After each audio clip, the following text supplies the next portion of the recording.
2026 সালের বিধানসভা নির্বাচনকে সামনে রেখে এখন থেকেই সংগঠন মজবুত করতে তৎপর অল ইন্ডিয়া তৃণমূল কংগ্রেস।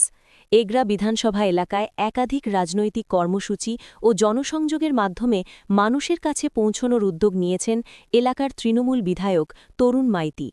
দলীয় সূত্রে জানা গিয়েছে, বিধানসভার বিভিন্ন বুথ, অঞ্চল ও ব্লক স্তরে ইতিমধ্যেই কর্মসূচি শুরু হয়েছে। কর্মীদের নিয়ে বৈঠক, সংগঠন মজবুত করা এবং সরকারের উন্নয়নমূলক কাজ মানুষের কাছে তুলে ধরার ওপর জোর দেওয়া হচ্ছে। এই প্রচারে গুরুত্বপূর্ণ ভূমিকা নিয়েছেন রাহমাত আলী, যিনি এগরা 2 ব্লকের মৎস্য ও প্রাণিসম্পদ কর্মাধ্যক্ষ। তিনি জানান, গত কয়েক বছরে এগরা বিধানসভা এলাকায় প্রচুর উন্নয়ন হয়েছে।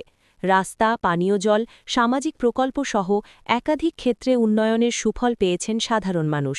তার কথায়, এই উন্নয়নের ধারাবাহিকতা বজায় রাখতেই আগামী 2026 সালের বিধানসভা নির্বাচনকে সামনে রেখে এখন থেকেই সংগঠনকে আরও শক্তিশালী করার কাজ শুরু হয়েছে। পূর্ব মেদিনীপুর থেকে অংশুমান পণ্ডারের প্রতিবেদন। আমরা আগাম থেকেও ভেবেছিলাম, আর আজকে ফুল গর্বের সাথে আমরা যে যোদ্ধা, তৃণমূলের যে কর্মী, আমরা আজকে বলতে পারি যে আমরা একটা স্বচ্ছ নেতার সঙ্গে আমরা কাজ করছি, যেটা বাস্তবে বোঝা যাচ্ছে। কেন না, উনি রাজনীতিবিদ আছে, রাজনীতি করেন, ওটা আলাদা বিষয়। উনি একজন প্রফেসর, শিক্ষক।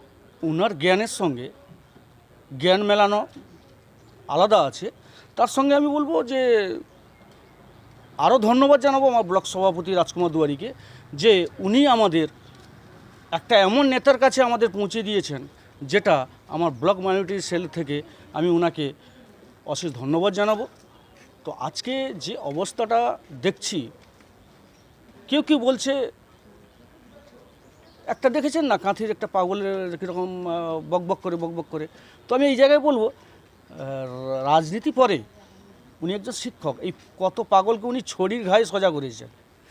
তো আমি বলবো, ছড়ির ঘা খেলে মনে হয় ওনাকে প্রেস্টিজে লাগবে আমার মনে হয়। আমি মনে করবো হয়তো স্যারের কাছে একটু কানমুড়া খেলে হয়তো রাজনীতিটা উনি শিখে যাবেন বা কথা বলাটা শিখে যাবেন। আমি এটা মনে করি। জিতবেন তো পরে। বিধানসভা ভোটে জেতার পক্ষে কতটা আশাবাদী? না, আমি এটা বলতে পারি, আমার যে সৈনিক যে আছে, মমতা ব্যানার্জি যে সৈনিক, অভিষেক ব্যানার্জি সৈনিক, বা তরুণ কুমার মাইতি মহাশয় যেভাবে মাঠে মানুষের হয়ে কাজ করছেন বা সংগঠনকে নিয়ে চলছেন, আমি 100 আশাবাদী। আর এই জায়গায় বলতে চাই, ছোট্ট একটা কথা বলতে চাই, যে এর আগে ধর্ম বিভেদ চলছিল, আবার কিছুদিন শুনলাম বাংলাদেশিদের বাইরে পাঠাতে হবে। আবার আমরা হিন্দু মা বোনেরা সব লাইনে দাঁড়িয়ে আছেন, আবার নামও বাদ গেছে, অনেক সুসাইডও করেছেন বিএলওরা। তার সঙ্গে আবার দেখছি নাকি বাংলার নারী শক্তির সঙ্গে আবার চ্যালেঞ্জ করছে এরা। কে কটূক্তি করছে, ঘরে তালা মেরে রেখে যান, কে আবার বলছে গাইনোর কাছে যেতে হবে দীঘায় গিয়ে।